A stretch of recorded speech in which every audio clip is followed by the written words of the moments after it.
দেশের ভোগ্যপণ্য এবং শিল্প খাতের অন্যতম জায়ান্ট চট্টগ্রাম ভিত্তিক টিকে গ্রুপ নতুন বিনিয়োগ নিয়ে আসছে শিপিং খাতে। আমদানিকৃত ভোজ্য তেল পরিবহনে নিজস্ব জাহাজ ব্যবহারের লক্ষ্যে ব্যাপক বিনিয়োগের উদ্যোগ নিয়েছে কোম্পানিটি।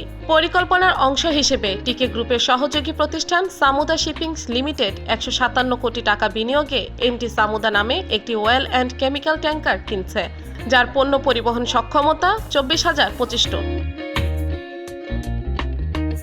জাহাজটিতে 22 জন নাবিক সহ সর্বমোট 40 জনের কর্মসংস্থান হয়েছে বলে জানা গেছে। নিজেদের পণ্য নিজেদের জাহাজে পরিবহনের পরিকল্পনা থেকে শিপিং খাতে ব্যবসা সম্প্রসারণ করেছে বলে জানিয়েছে শিল্প গ্রুপটি। গ্রুপটিতে প্রত্যক্ষভাবে কাজ করছেন 50,000-এরও বেশি মানুষ।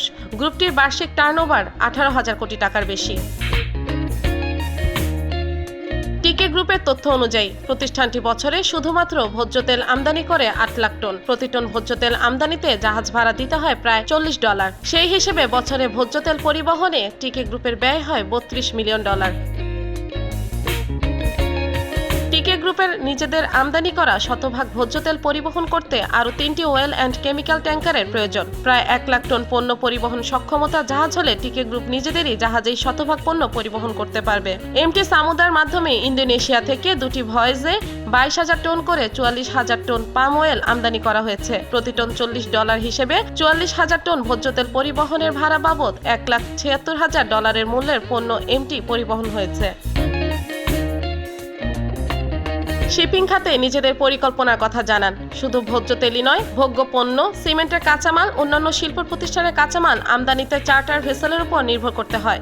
সরকার শিপিং সেক্টরকে এগিয়ে নিতে ফ্ল্যাগ প্রোটেকশন অ্যাক্ট করেছে। 2024 সালে অন্তত 15টি বাংলাদেশি পতাকাবাহী জাহাজে নিবন্ধন হবে বলে আশা করা হচ্ছে। বর্তমানে দেশীয় পতাকাবাহী জাহাজের সংখ্যা 98টি। জুনে এই সংখ্যা হবে 100। বাংলাদেশি পতাকাবাহী জাহাজের বহরে রয়েছে 73টি খোলা পণ্য বাল্ক ক্যারিয়ার, 7টি ট্যাঙ্কার, 6টি অয়েল অ্যান্ড কেমিক্যাল ট্যাঙ্কার, 3টি গ্যাস ক্যারিয়ার, 8টি কন্টেইনার এবং একটি কার্গো কাম কন্টেইনার জাহাজ।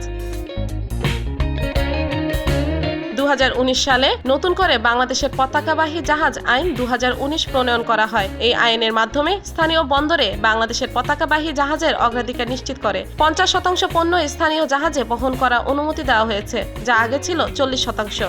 এছাড়া জাহাজ নিবন্ধনের ক্ষেত্রেও জটিলতা দূর হয়েছে। আইনে ব্যবসায়ীদের 5,000-এর বেশি DWT ক্ষমতা সম্পন্ন জাহাজের নিবন্ধনের ক্ষেত্রে ভ্যাট অব্যাহতি দেওয়া হয়েছে। 2018 সালে বাংলাদেশি পতাকাবাহী জাহাজের সংখ্যা ছিল 36টি। 2019 সালে বাংলাদেশের পতাকাবাহী জাহাজ আইন হওয়ার পর ক্রমাগত বাড়তে থাকে জাহাজের সংখ্যা। আসতে থাকে নতুন নতুন কোম্পানির বিনিয়োগ। আন্তর্জাতিক সমুদ্র পথে মোট 100টি বাংলাদেশি পতাকাবাহী জাহাজ চলাচল করে। এর মধ্যে রয়েছে রাষ্ট্রায়ত্ত বাংলাদেশ শিপিং কর্পোরেশনের 7টি, বাকিগুলো বেসরকারি অপারেটরদের। কবির গ্রুপে রয়েছে 24টি জাহাজ, মেঘনা গ্রুপের 22টি, আকিস গ্রুপের 10টি, HR লাইনের 8টি এবং বসুন্ধরা গ্রুপ ও ভ্যানগার্ড শিপিং এর 6টি করে জাহাজ রয়েছে। এছাড়াও MJL Bangladesh, Orient oil and shipping, BSA shipping, MI cement factory, Dariya shipping, Hanif maritime, advance shipping, PNN shipping lines, sunshine navigation, PH navigation এবং ডরিন শিপিং লাইনেরও রয়েছে সমুদ্রগামী জাহাজ।